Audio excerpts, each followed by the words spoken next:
अर्चना प्रजापति आपके अपने channel AP legal information in Hindi में आपका स्वागत है। दोस्तों, आज हम जानने वाले हैं आईपीएस, आईएएस, आईएफएस के बारे में। इन तीनों में शक्तिशाली कौन होता है, इनके कार्यक्षेत्र क्या है, ये किन कैटेगरी में आते हैं, कौन कौन से कार्य करते हैं, तो ये सारी जानकारी इस वीडियो में हम जानने वाले हैं। आशा करते हैं कि यह वीडियो आपको अच्छा लगे। अगर अच्छा लगे तो लाइक शेयर सब्सक्राइब जरूर करिए और लोगों तक पहुंचाइए, जिससे कानून के बारे में जानकारी हो सके। जिसको जानकारी है उसको तो कोई बात नहीं है, लेकिन जिसको जानकारी नहीं है, मैं ओनली वन उन्हीं के लिए चैनल बनाती हूं ताकि वो लाभ ले सकें। बनाई हूँ वीडियो भी बनाती रहती हूँ। दोस्तों, आईपीएस सबसे बड़ी बात होती है, आईपीएस और आईएएस। तो आईपीएस क्या है, ये किनके अंतर्गत आते हैं, आइए जानते हैं। सबसे पहले हम जानेंगे आईपीएस। आईपीएस जो होता है, इसकी अथॉरिटी होम मिनिस्ट्री देखती है, जो गृह मंत्री के अधीन होते हैं। आईएएस तथा आईपीएस में शक्तिशाली कौन होता है, ये भी हम जानेंगे। आईएएस तथा आईपीएस जो होता है, ऑल इंडिया सर्विस होता है। ये ऑल इंडिया सर्विस है, लेकिन दोनों का जो कैडर कंट्रोलिंग अथॉरिटी होती है वह अलग अलग होती है। जैसे मान लीजिए यूपीएससी में परीक्षा अगर कोई देता है, तो अगर टॉप रैंक में वह आ गया तो उसको, उस अभ्यर्थी को आईएएस बनाया जाता है। जो उससे थोड़ा निम्न में नंबर आ गया उसको आईपीएस बनाया जाता है। तो दोनों पद अपने आप में ऑल इंडिया सर्विस हैं, उसमें शक्तिशाली अपने अपने जगह दोनों होते हैं। लेकिन उसके बावजूद भी कुछ ऐसे कार्य होते हैं जो आईएएस को आईपीएस से बड़ा माना गया है। जैसे कि आईएएस जो होता है, टॉप रैंक में आने से अभी हमने कहा कि वो आईएएस बनाए जाते हैं। आईपीएस का फुल फॉर्म में हम बता देते हैं, इंडियन पुलिस सर्विस। और आईएएस का फुल फॉर्म होता है इंडियन एडमिनिस्ट्रेटिव सर्विस, जिसको आप डीएम भी कहते हैं। अब आइए जानते हैं, आईपीएस में और भी रैंक होते हैं, जैसे आईजी हो गए, डिप्टी हो गए, डीजीपी हो गए। ये सारे आईपीएस के कैटेगरी में आते हैं। अब आइए जानते हैं आईएफएस क्या होते हैं। आईएफएस जो होते हैं, इंडियन फॉरेस्ट सर्विस, जिसको हम कहते हैं। ये जो होते हैं, ये विदेशी मामलों को लेकर कार्य करते हैं और विदेश और मंत्रालय में ये सेवा देते हैं। विदेश मंत्रालय में यह क्या करते हैं, सेवा देते हैं। और 3 साल के ट्रेनिंग के बाद आईएफएस अधिकारी बनाए जाते हैं।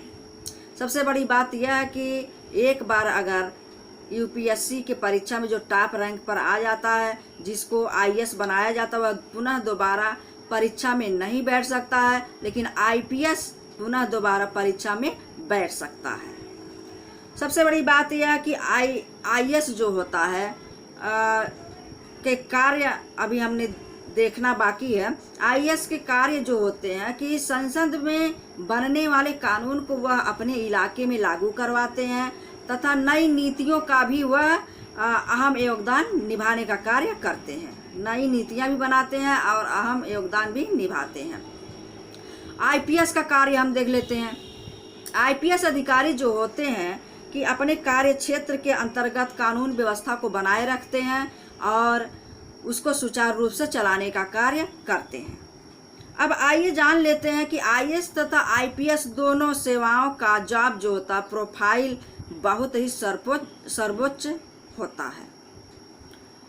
दोनों जो भी प्रोफाइल है वो बहुत ही सर्वोच्च माना गया है। आईपीएस बनने के बाद पुनः सिविल सेवा परीक्षा नहीं दे सकते हैं। आईएएस बनने के बाद पुनः सिविल सेवा परीक्षा नहीं दे सकते हैं। तो ये भी हम कैटेगरी में देखेंगे कि आईपीएस और आईएएस के कार्य के वर्णन की वजह से उनको कौन सा कार्य ऐसा है कि वो डिवाइड करता है दोनों को और उसमें शक्तिशाली होने का एहसास दिलाता है। तो सबसे बड़ी बात है कि हम दोनों शक्तिशाली पद है, लेकिन आईएएस पद डीएम के तहत, डीएम के रूप में काफ़ी शक्तिशाली होता है। डीएम के रूप में आईएएस अधिकारी जो होता है पुलिस विभाग के आईपीएस से ज़्यादा शक्तिशाली माना गया है। आईएएस को जो है शक्तिशाली आईपीएस से माना जाता है। पहला हमने देख लिया, लेकिन कारण ये राज्य के डीजीपी, जैसे डीजीपी का फुल फॉर्म होता है direct general of police, direct general of police, जिसको हम कहते हैं डीजीपी। वही सचिव रैंक का अगर अधिकारी होता है तो ये अधिकारी आईएएस अधिकारी होता है। सचिव रैंक का अगर कोई अधिकारी है तो आईएएस रैंक का अधिकारी होगा। वही सचिव रैंक का जो ऐसा अधिकारी है आईपीएस के अंडर में काम करना पड़ता है। जो अधिकारी होता है आईएएस को रिपोर्ट करते हैं आईपीएस, और आईपीएस को आईएएस के अंडर में कार्य करना होता है। आईएएस जो होते हैं जो भी आदेश देंगे, जो भी कानून व्यवस्था को बनाने के लिए नई नीतियां अपनाएंगे, वह आईपीएस को कहेंगे और आईपीएस उनके अंडर कार्य करना पड़ता है आईपीएस को।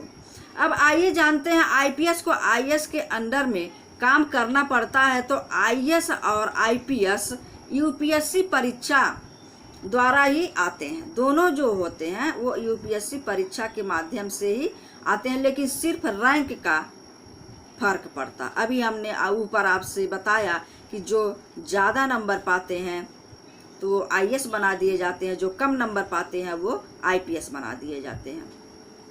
एक जिले में एक से ज़्यादा आईएएस और आईपीसीएस होते हैं। एक जिले में एक से ज़्यादा आईएएस और आईपीएस पीसीएस होते, परंतु इम्पोर्टेंट पद जिले के डीएम का ही होता है, जिसको SSP, senior police, senior superintendent police, SSP होते हैं। किसी भी जिले के विकास के लिए इन दोनों का होना अति आवश्यक होता है। आपने सुना होगा एसएसपी, डीएम, ये सारे नाम आपने सुना होगा। तो ये जानकारी आपको कैसा लगा हमें कमेंट बॉक्स में ज़रूर बताइएगा। तब तक के लिए जय हिंद।